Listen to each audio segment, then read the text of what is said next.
Hello నమస్తే welcome to ABN Andhrajyothy. So మనతో పాటు ఇప్పుడు రైట్ నౌ ఉన్నారు. హనుమాన్ మూవీలో సాంగ్స్ అన్నిటితో ఒక ట్రెండ్ సెట్ చేసిన సాయి చరణ్ గారు. ఆయనతో మాట్లాడేద్దాం. హలో సాయి చరణ్ గారు, నమస్తే అండి. హాయ్ ఎలా అండి. ఉన్నారు? బాగున్నానండి. సో మీరు ఏ సాంగ్స్ పాడినా సరే అది ట్రెండింగ్ కైనా వెళ్ళిపోతుంది, లేకపోతే అది ఫర్ ఎవర్ ప్లేలిస్ట్లో కన్నా వెళ్ళిపోతుంది.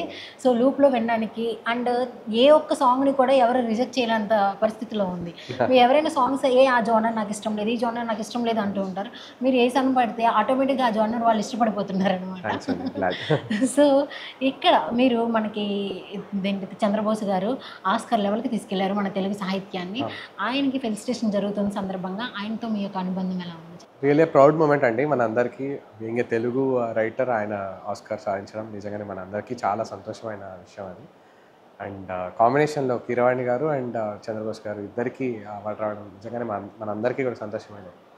అండ్ ఆస్కార్ తర్వాత ఫస్ట్ ట్రిప్ ఆయన ఆస్ట్రేలియా చేశారు చంద్రబోస్ గారు. అండ్ మేము కూడా ఆస్ట్రేలియా ట్రిప్లో భాగం అవ్వడం వల్ల చాలా స్పెషల్గా ఉండిందనమాట మాకు. అండ్ ఆయన ఆస్కార్ అది తీసుకొని ట్రావెల్ చేసాం.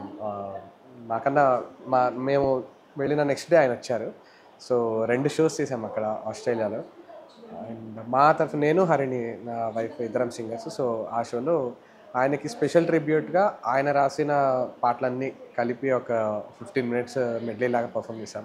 దానికి ఆయన చాలా సంతోషించారు. స్టేజ్ మీదకి వచ్చేసారు, కింద నుంచి స్టేజ్ మీదకి వచ్చి గట్టిగా హగ్ చేసుకొని కళ్ళల్లో నీళ్ళు పెట్టేసుకొని చాలా చాలా అంటే ఆయన మనకి ఒక ఇంటర్నేషనల్ లెవెల్లో మనకు గుర్తింపు తీసుకొచ్చినందుకు జస్ట్ చాలా చాలా మా తరఫున చిన్న ట్రిబ్యూట్ లాగా ఇద్దాం అనుకున్నాం. But he felt very glad for that అండి. సో అప్పటి నుంచి కూడా అంతకు ముందు నుంచి నేను ఆల్మోస్ట్ 2009 నుంచి పాడుతున్నాను తెలుగు ఇండస్ట్రీలో, ఫిల్మ్ ఇండస్ట్రీలో.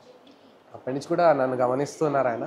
ఎప్పుడు వెళ్ళినా బాగా పలకరిస్తారు. అండ్ ఆయన ఉన్న చాలా గొప్ప గుణం ఏంటంటే నేను చాలా పాడిన పాటలు ట్రాక్స్ లెవెల్ వరకు ఉన్నాయన్నమాట. దాని తర్వాత వేరే సింగర్ వచ్చి పాడారు, రీప్లేస్ చేశారు. బట్ ఎప్పుడు కలిసినా ఒకవేళ 2-3 డేస్ ముందు ఆ ట్రాక్ వాయిస్ నాది వింటే కనుక ఆయన గుర్తుపెట్టుకొని నేను గుర్తు చేయక్కర్లేదు ఆయనే గుర్తు చేసి సాయి మన భలే పాడావు సాయి, అవి చాలా బాగా పాడావు, ఎక్స్ప్రెషన్ ఎంత బాగా పాడావు అన్నీ అలా చాలా ఎంకరేజ్ చేస్తారు ఆయన. అది పైగా మనస్ఫూర్తిగా చెప్తారు. సో కమింగ్ ఫ్రమ్ హిమ్ అది చాలా ఎంకరేజ్మెంట్ ఇస్తుంది మనకి. ఆయన కోసం ఒక సాంగ్ని డెడికేట్ చేయాలి అనుకుంటే ఏం చేస్తారు? ఆయన రాసిన అమ్మ మీద పాట అండి, చాలా which is favourite to everybody. ఒకసారి పెదవే పలికిన మాటల్లోనే తీయదనానే అమ్మ, కదిలే దేవత అమ్మ, కంటికి వెలుగమ్మ. పెదవే పలికిన మాటల్లోనే తీయదనానే అమ్మ, కదిలే దేవత అమ్మ, కంటికి వెలుగమ్మ. తనలో మమతే కలిపి పెడుతుంది ముద్దగా, తన లాలి పాటలోని సరిగమ పంచుతుంది ప్రేమ మధురిలో. పెదవే పలికిన మాటల్లోనే తీయదనాడే అమ్మ, కదిలే దేవత అమ్మ, కంటికి వెలుగమ్మ.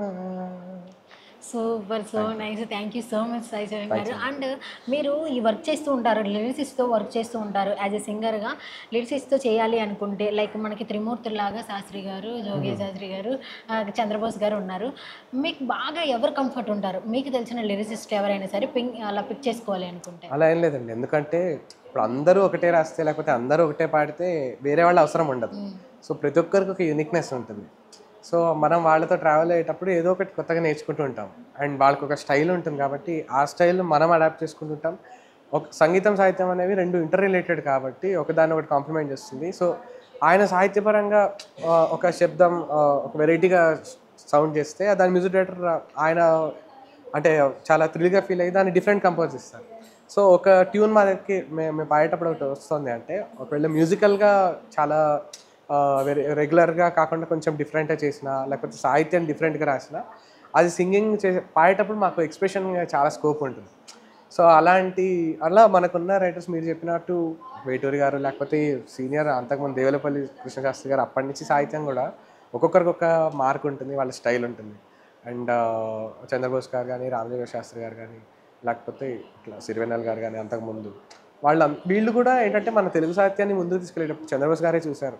ఆయన చూస్తే ఆయన కలంలో జారువాడిన పాటల్లో సిరివెన్నెల గారు కనిపిస్తారు, వేటూరి గారు కనిపిస్తారు, ఆత్రేయ గారు కనిపిస్తారు, శ్రీశ్రీ గారు కనిపిస్తారు. ఇట్లా మనకున్న రైటర్స్ వాళ్ళు జనరల్లీ రచయితలు ఏం చేస్తారంటే వాళ్ళ పూర్వీకులు ఏదైతే రాశారో దాన్ని ఇన్స్పైర్ అయ్యి ఇంకా కొత్తగా రాస్తుంటారు. సో తెలుగు సాహిత్యం అలా ఇంకా కొత్త కొత్త రంగుతో ముందుకెళ్తుంటుంది ఇలాంటి రైటర్స్ వల్ల. ఓకే, మా కోసం మీ సాంగ్ ఏదైనా. అంటే చంద్రబోస్ గారు రాసింది కాకపోయిండొచ్చు, బట్ నాకు బాగా పేరు తెచ్చిన పాట అండి. ఫస్ట్ ఏందే పెంకి పిల్ల నాంచుతున్నావే, నన్ను మొక్కజొన్న కంకిలాగా కాల్చుతున్నావే, ఏంది నీ ఫిట్టింగే, ఏంది నీ కట్టింగే, హార్ట్కే హోల్డ్ ఆన్ చెప్పి హారన్ కొట్టద్దే, అందమైన ఫీలింగే ఆడుకోక డార్లింగే, లాగి పెట్టినాలో లవ్ని సిక్సర్ కొట్టద్దే, ఓ బెల్లం శ్రీదేవి నా పెళ్ళాం శ్రీదేవి, ఒప్పుకోవే శ్రీదేవి ఒంటరోణ్ణే శ్రీదేవి, ఎస్ అనవే శ్రీదేవి ఎత్తుకెళ్తా Sridevi. Super super, thank you so much Sai Charan గారు.